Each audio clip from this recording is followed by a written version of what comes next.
The air raid alert in Taiwan on 9 January 2024, JLIAACEA reports.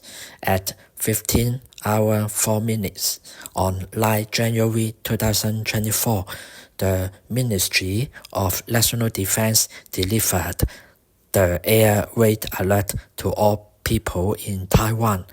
In Chinese language, the alert announced that a satellite flight over southern airspace of Taiwan. However, in English version, the alert announced that a missile flight over Taiwan airspace. The Ministry of National Defense apologized. It was a satellite, not a missile.